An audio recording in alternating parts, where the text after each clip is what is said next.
कर्नाटक राज्य पिछड़ा वर्ग आयोग द्वारा कल 22 सितंबर से किए जाने वाले सामाजिक शैक्षणिक सर्वेक्षण में डॉक्टर बाबा साहेब अम्बेडकर के अनुयायियों को धर्म के कॉलम में, बौद्ध और जाति व उपजाति के कॉलम में अपनी अपनी जातियां उपजाति जैसे होलिया, मादिगा, चलवादी आदि लिखने चाहिए। दलित संघर्ष समिति के राज्य संगठन समन्वयक रमेश ठाकुरगे ने कहा, उन्होंने आज शहर के पत्रिका भवन में एक संवाददाता सम्मेलन में कहा कि डॉक्टर बाबा साहेब अम्बेडकर के अनुयायियों में जागरूकता पैदा करने के लिए 13 और 18 सितंबर को बेंगलुरु में समाज के प्रतिष्ठित लोगों और नेताओं की उपस्थिति में एक बैठक आयोजित की गई थी। इस बैठक में सर्वसम्मति से निर्णय लिया गया, इसीलिए उन्हें धर्म के कॉलम में, बौद्ध और जाति के कॉलम में अपनी मूल जाति लिखनी चाहिए। दलित संघर्ष समिति के जिला समन्वयक तुकाराम लाडकर, अमरेश अतिवाल, रमेश मंदकनली, शिवराज लादकर आदि संवाददाता सम्मेलन में उपस्थित थे। केबी न्यूज के कैमरामैन पप्पूराज का कवरेज। देश विदेश और स्थानीय समाचारों के लिए चैनल को लाइक, शेयर और सब्सक्राइब करना ना भूलें।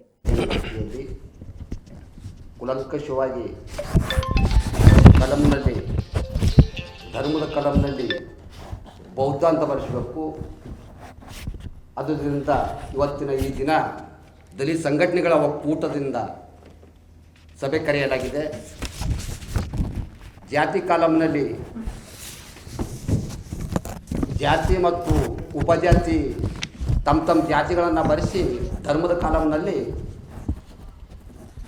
ಬೌದ್ಧ ಅಂತ ಬರೆಸ್ಬೇಕಂತ ಹೇಳಿ ನಾನು ಕೇಳ್ಕೊಳ್ತಾ, ಇದು ಬರೆಸೋದ್ರಿಂದ ಯಾವುದೇ ಗೊಂದಲಗಳಿಲ್ಲ, ಯಾವುದೇ ನಮ್ಮ ಸವಲತ್ತುಗಳು ಹೋಗೋದಿಲ್ಲ. ಆದುದರಿಂದ ಗಟ್ಟಿತನದಿಂದ ವಿಚಾರವಾದಿಗಳು, ಬುದ್ಧಿಜೀವಿಗಳು ಬೆಂಗಳೂರಿನಲ್ಲಿ ಡಾಕ್ಟರ್ ಬಾಬಾ ಸಾಹೇಬ್ ಅಂಬೇಡ್ಕರ್ ಅವರು 1935ರ ಒಂದು ಸಮ್ಮೇಳನದಲ್ಲಿ ಹೇಳಿದರು, ನಾನು ಕರ್ನಾಟಕ ಬೌದ್ಧ ದಾಖಲಾತಿ ಆಂದೋಲನ ಸಮಿತಿ ಮತ್ತು ದಲಿತ ಸಂಘರ್ಷ ಸಮಿತಿ ಸಂಘಟನೆಗಳ ಒಕ್ಕೂಟ ಕಳೆದ 13ನೇ ತಾರೀಕು ಬೆಂಗಳೂರಿನಲ್ಲಿ ಒಂದು ಸಭೆ ಸೇರಿ ನಾಗಸೇನ ಬುದ್ಧ ವಿಹಾರದಲ್ಲಿ, ಆ ಸಭೆಯಲ್ಲಿ ತೆಗೆದುಕೊಂಡಂಥ ರಾಜ್ಯಾದ್ಯಂತ ಎಲ್ಲ ಡಾಕ್ಟರ್ ಬಾಬಾ ಸಾಹೇಬ್ ಅಂಬೇಡ್ಕರ್ ಅವರ ಅನುಯಾಯಿಗಳು, ದಲಿತ ಸಂಘಟನೆಗಳು ಮತ್ತು ಬೌದ್ಧ ಸಂಘಟನೆಗಳು ಸೇರಿ ಒಂದು ತೀರ್ಮಾನವನ್ನು ತೆಗೆದುಕೊಳ್ತವೆ.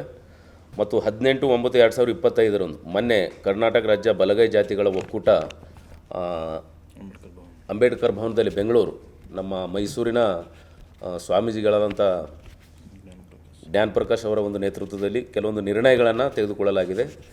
ಆ ಒಂದು ನಿರ್ಣಯಗಳನ್ನು ರಾಜ್ಯದ ಎಲ್ಲ ಜಿಲ್ಲೆಗಳಲ್ಲಿ ತುರ್ತಾಗಿ ಒಂದು ಜನಾಂದೋಲನದ ರೀತಿಯಲ್ಲಿ ಎಲ್ಲ ಒಂದು ಜನಜಾಗೃತಿಯನ್ನು ಮೂಡಿಸೋಕ್ಕೋಸ್ಕರ ಕೂಡಲೇ ಮಾಧ್ಯಮಗಳ ಅದು ಪತ್ರಿಕಾಗೋಷ್ಠಿಯನ್ನು ನಡೆಸಿ ಈ ಸುದ್ದಿಯನ್ನು ಎಲ್ಲ ಜಿಲ್ಲೆ ಜನರಿಗೆ ಕೊಂಡೊಯ್ಯಬೇಕಂತಕ್ಕಂಥ ತೀರ್ಮಾನದೊಂದಿಗೆ ಇವತ್ತು ಕೆಲವು ನಮ್ಮ ತುರ್ತಾಗಿ ದಲಿತ ಸಂಘರ್ಷ ಶಾಸಕರಾಗಿರ್ತಕ್ಕಂಥ ಯತ್ನಾಳ್ ಅವರು ಏನು ದಲಿತ ಮಹಿಳೆಯರ ಬಗ್ಗೆ ಅಪಮಾನಕರವಾದಂಥ ಹೇಳಿಕೆ ಕೊಟ್ಟಿದ್ದಾರೆ. ಅವರ ಒಂದು ವಿಕೃತ ಮನಸ್ಸಿನ ಸ್ವರೂಪ ಆಗಿದೆ ಅದು.